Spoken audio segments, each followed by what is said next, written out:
So, fellas, let me just say this right off the bat. This episode will either annoy you or it might actually make you feel better. But either way, whatever it is that I'm about to say is going to be straight up. But before I get to any of that, there is something that I want to talk about first. And this one is definitely going to annoy a couple of people. Now, a woman by the name of Angela Simmons, who is a shoe designer and also happens to be the daughter of Rev Run, recently put up a charge on her close friends list where she is charging $9.99 or $10 just to be on her close friend's space. Now, I'm gonna get into who the hell Rev Run is in a little bit just to sort of justify why she's supposedly so relevant to a certain degree. But come on, bruh, like $10 to be in your close friends list? Like, don't get me wrong, but honestly, do you really think that there's anything to view on your close friends list that's worth $10? Come on, bruh.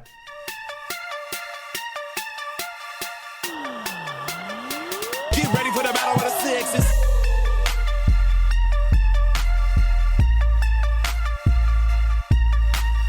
Like, the actual audacity to think, you know what, I'm so interesting and full of value that the people that like me and would like to be my fans would rather pay $10 to be a part of the green circle of people that get to see what my life is like day to day. Like, you either have to be interesting as fuck or you have to have like a massively banging body and you're about to show us some really nice nude pictures and videos that we would love to view of you. Like, that's the only thing that would probably make sense, because when you kind of look at the whole idea of paying $9.99 to be in close friends, like, the difference between this and OnlyFans is that Instagram probably doesn't have the infrastructure or hasn't set up the infrastructure such that if I wanted to screen record on my phone, I could very easily do that. You wouldn't know, and I could share it to other people for free. Like, just think about that for a quick second.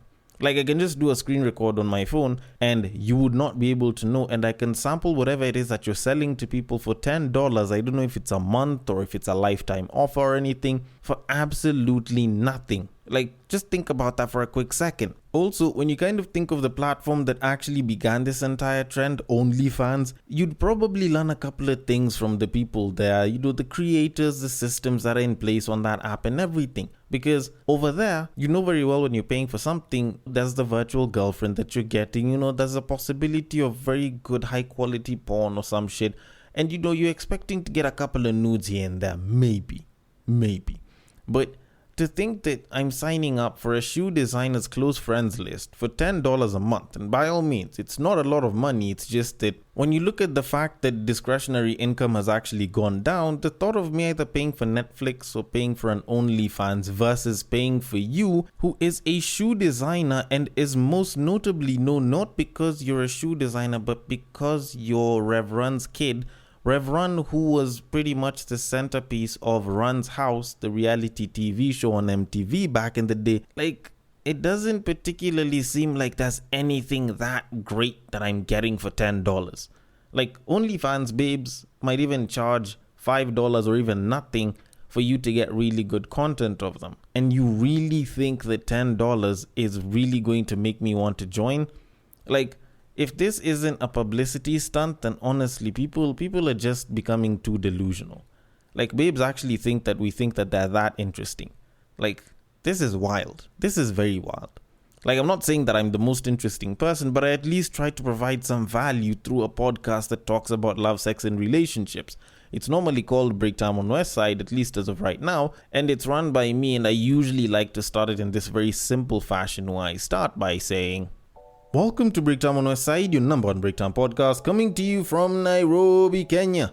The man on the mic is a man who clearly might just start charging for services like this. Because if babes think they're that interesting enough that they can charge $10 for just close friends, yo, I should be charging $5 for this shit and it'll be nothing but a steal. He's a man who recently added jumping to conclusions to his list of cardio workouts for the month. It is none other than your tall, dark, and mildly handsome man, Sir Denverby. The show is Battle of the Sexes, our weekly love, sex, and relationships show where I get to talk about slightly more interesting things than someone's $10 subscription for close friends. I talk about love, sex, and relationships. Sometimes I might disagree with people. At times it might seem a little bit one-sided, but all in all, I usually come through with that conclusion. And if you agree with it or you disagree with it, then you're always welcome to challenge it through the feedback that you give on IG, on Facebook, it is at Breaktime on Westside. On Twitter, you can slide into my personal DMs, which is at BagakaTheD. And just reach out and give your 2 cents on the entire thing. Or you can even suggest for future episodes. And if you are listening through an app that allows for ratings and reviews, that rating, that review, I'll always appreciate it. I appreciate the many of you that give your ratings, that give your reviews, that reach out to me with that feedback. And for those of y'all that might be listening for your first time or you haven't given any rating, review or feedback, then it is highly appreciated. Now, of course, we do have an entire topic that I have planned, and I will get to that in a little bit, but there's something that I wanted to talk about which happened over the weekend, and it had like a bit of an uproar. Like, it wasn't a proper uproar, it was just a little bit from certain niche people. And it was actually when the Kenya Film Classification Board actually spoke about banning all movies with LGBTQ plus content in Kenya. Now, this had a bit of an outrage, so I'm just going to read the story for you real quick. So, KFCB acting CEO Christopher Wambua spoke during a radio interview on Friday and maintained that same-sex films and movies are prohibited in the Kenyan constitution, hence the board will continue its crackdown on such content in the mainstream media. He says, and I quote, "The country's laws do not allow for LGBTQ plus content or even relationships. Even as we rate and classify content, we also consider other applicable laws. If there is any content that normalizes or glorifies same-sex relationships, our position in Kenya has always been that that kind of content is restricted and should not be broadcasted, exhibited, or distributed within the borders of the country." End quote. Wambua went on to cite examples of films which had been barred from broadcast, such as I Am Samuel, due to what he termed as its explicit portrayal of homosexuality-related scenes.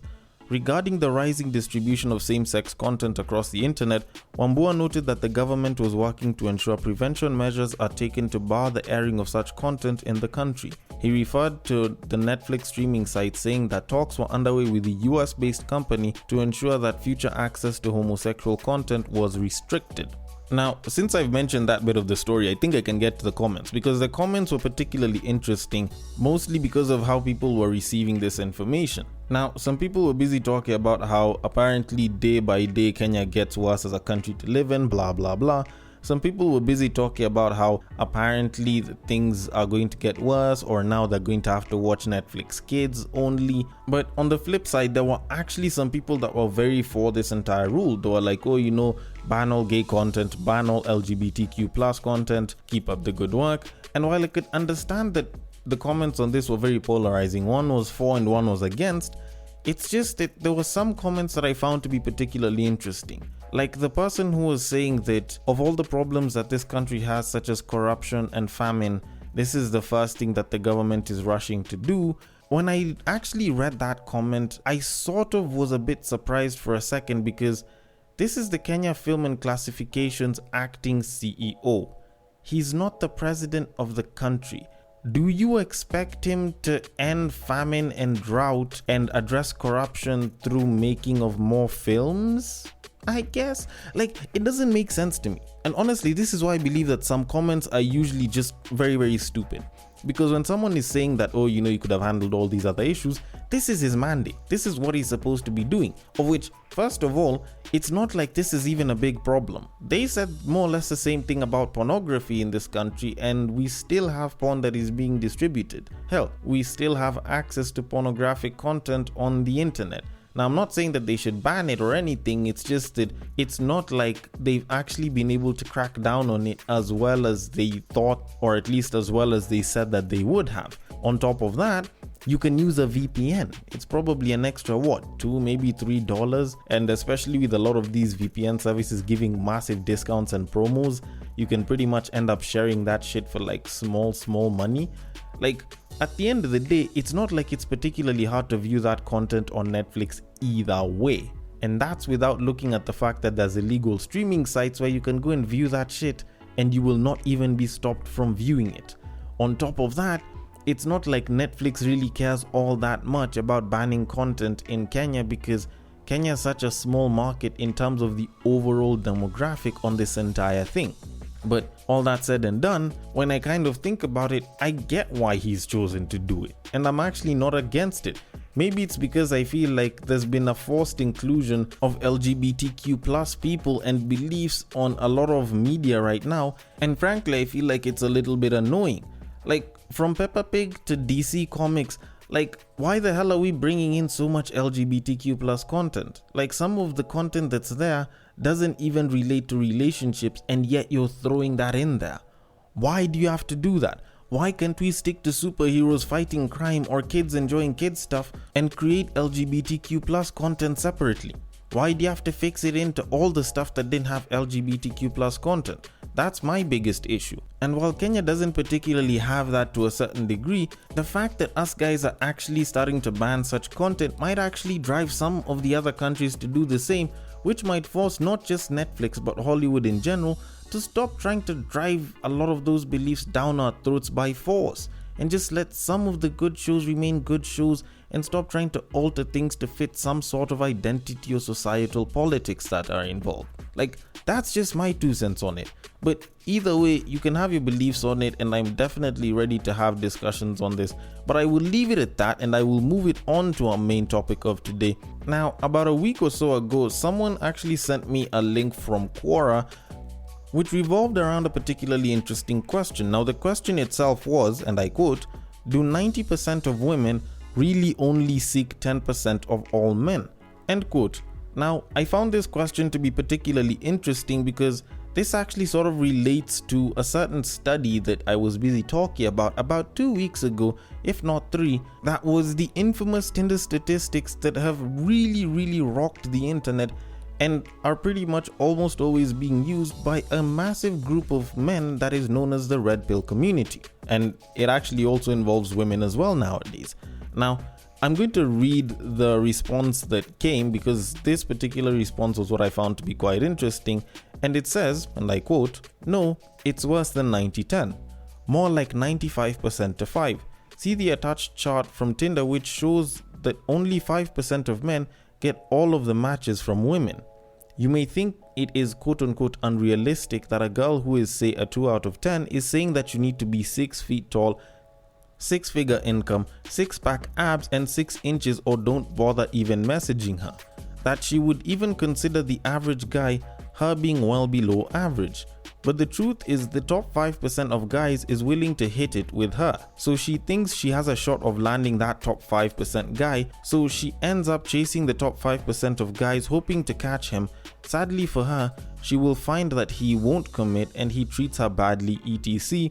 And sure, he may go through the motions and words of commitment, but really he is just hitting it. In reality, that top 5% of guys is just banging all the girls and only going to hit it and be in a friends with benefits with her and many other girls at once and will not commit to any girl. He will just keep banging all the girls. He is the top 5%. What is true for our 2 out of 10 example above is true for girls with higher and lower ratings as well. This is the current dating landscape. Looking towards the future, when the girl turns around 30 plus or 40 plus, she will realize that she can't land that top 5% guy. She will start looking for an average guy to settle for and take care of her financially. She really is settling for this guy who she wouldn't even consider years ago, but she must. She realizes she isn't getting any younger and needs to make a move. So she settles and isn't ever happy with the guy she settled for, since she maybe could have had that top 5% guy if she had just played her cards right. So she will be 80 years old, have raised a family with a man she settled for, but in her heart wish for that top 5% of guys who hit it a few times that maybe she could have had. That, or maybe she will not settle and instead stay single, likely for the rest of her life, waiting to catch her top 5% prince. Both choices are crappy for her in the long run. Welcome to the present day dating market. End quote. Okay, now when I actually looked at some of the other answers, they were more or less the same exact thing, because people were pretty much just talking about this whole thing of, oh, you know, the study this, the study that.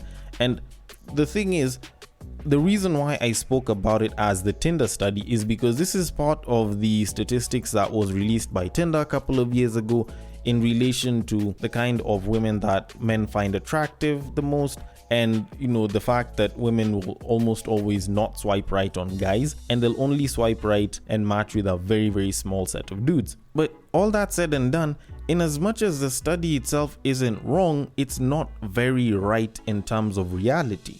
Now, by all means, I'm not saying that there's anything particularly wrong with the study. By all means, the study was pretty accurate, and Tinder is a system and it collected all of this data very accurately, and I'm not saying that whatever it is that they've said is absolute BS. But there's a couple of realities that people usually don't consider. And it's part of the reason why when my homie was sharing this to me, mad shout out to you Mufasa, because he was the one who shared this to me, I kind of had to have a back and forth with a couple of different dudes on whether this is actually true, because I don't think it's a 95-5% or a 90-10% split in terms of women to men desirability ratios and shit. Because personally, I feel like reality is a little bit different, and because reality is a lot slower, it actually makes for a much better scale. Because in my very humble opinion, I believe it's more 80-20, if not even 70-30 of a split. And I have enough justification to actually back that up, because it's not like I came to this conclusion on my own. Now, of course, people were talking about the 80-20, 70-30 split much earlier on. The more recent studies are the ones that show the whole 95-5 thing. But I won't even look at the studies. I'm going to reference reality for people in the dating market and monogamy in that entire equation, because both of those things actually did help quite a bit.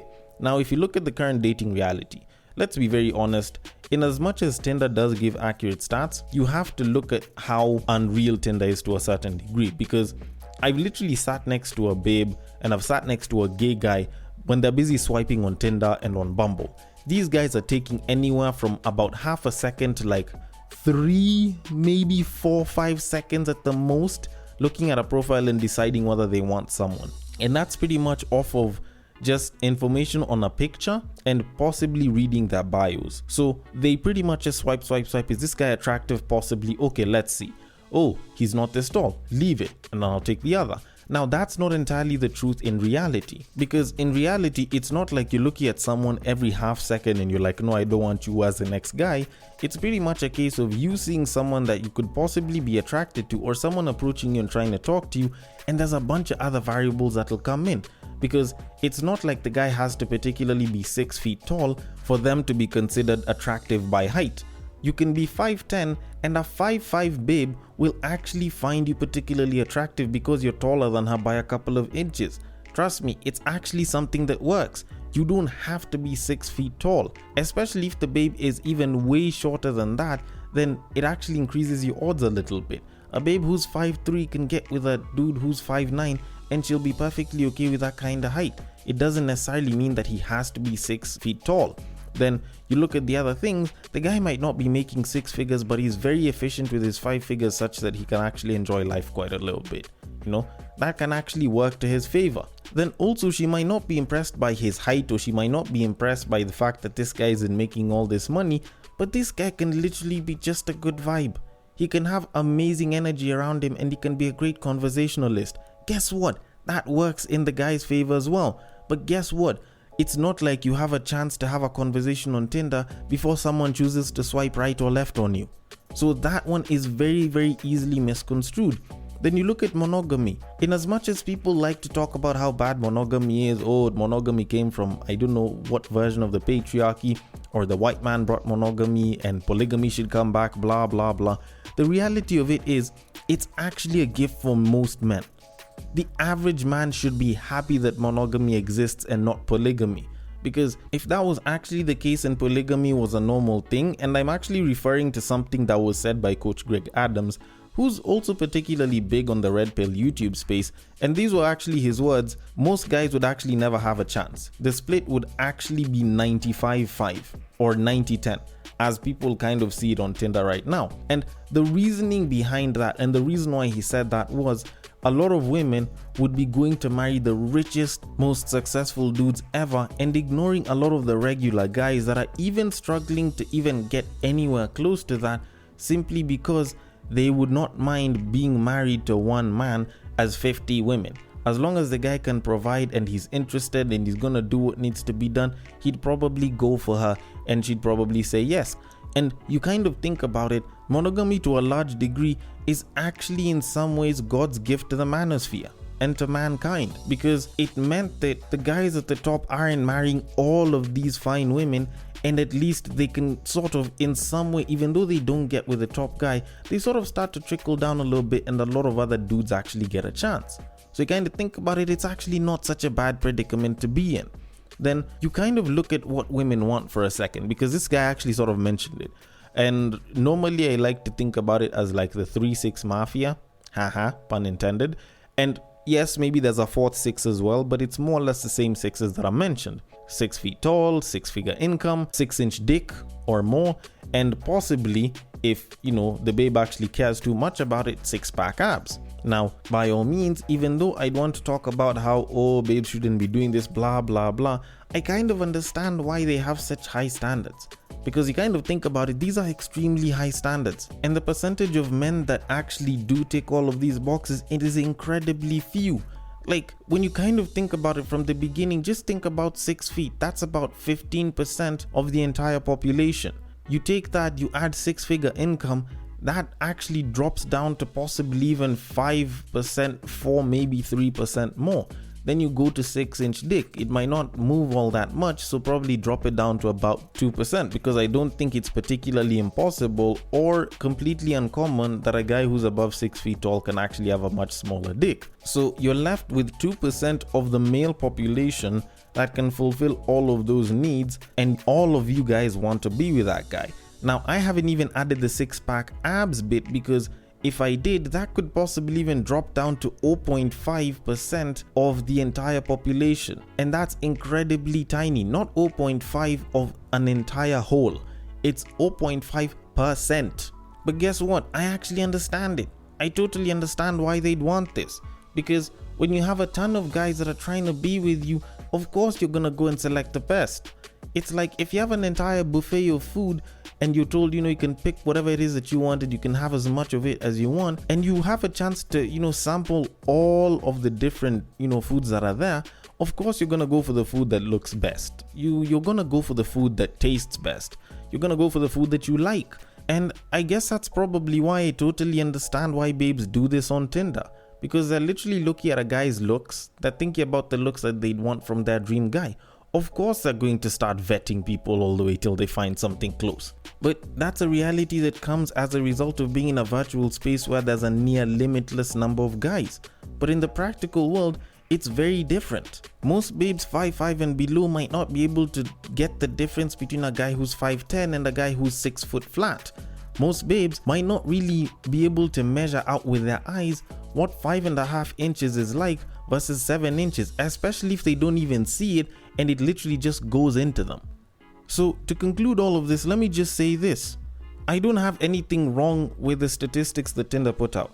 It's not like they were lying, and everything that was put out there is actual information from Tinder itself. And by all means, when you look at the way babes will right and left swipe dudes on Tinder, it's not like it's particularly wrong information. It seems actually quite accurate. But when it comes to the actual practical reality, that's not exactly the case. Because at the end of the day, there's shorter guys that will be pulling way more babes than 6-footers. There's broke guys or guys who don't make as much that will be giving way more dick to way more babes than guys that make 6, 7 or even 8 figures, whether you're looking at it on a yearly or a monthly level. And when you check with them, they probably don't even know these stats. They've just been pulling babes with literally whatever it is that they have, and when you look at it closely, they've pretty much using whatever assets they have, whether tangible or intangible, whether monetary or not, to their fullest advantage in pulling the babes that they've managed to pull. So in as much as the Tinder studies aren't particularly lying, in the reality of all of this, you can't really say that they're being completely true about it. And if you know for a fact that there's no real evidence that shows that appearances actually guarantee relationship sustainability, then you know for a fact that even though you might not look like a full-on 10 as a dude, you can still pull a pretty fine babe, and even though you don't, it doesn't necessarily mean that you're gonna have a bad relationship. But if you're still running back and forth, busy referring to these stats and saying that as a guy you have it hard and you're unable to pull babes because you're not 6 feet tall, or you don't have 6 inches, or you're not 6 feet and you have a 6-figure income, then I'm sorry, but stop being so butthurt about it. Like, yes, that's the reality, but it's not like it's absolutely impossible for you to pull babes. Like, just go ahead, work on your assets, work on your people skills, try and be the best, most interesting version of yourself that you can be. And trust me, when you're hollering at these babes, it might actually be easier. It might not be easy for you on Tinder, but if you take a couple of nice photos and make your IG look all nice and shit, it might actually be better for you on IG. It might actually be better for you on TikTok if you're going to try holler at babes over there. And better yet, if you're the type that only hollers at babes in the real world, guess what? It might actually even be better for you in the real world than in any one of those apps. But you can't keep running back to this study just to justify your inability to get pussy every so often. I get it. You don't have it easy, but so do most of us. And guess what? Even I, as a 6-foot dude who might have 6-pack abs from time to time, I will still have problems pulling babes, because in the real world where I usually like to do things, or maybe even in the DMs, it's not like babes will always be attracted to that sort of thing. But then again, I might be wrong about this shit. So I want your thoughts on this. The DMs are open on IG, on Facebook, it is at Breaktime on my side, on Twitter, it is at Bagaka the D. Thank you so much for listening all the way till the end, and if you are listening through Castbox, feel free to drop your thoughts and comments below, and I will attend to them accordingly, and I will catch you guys on the next break.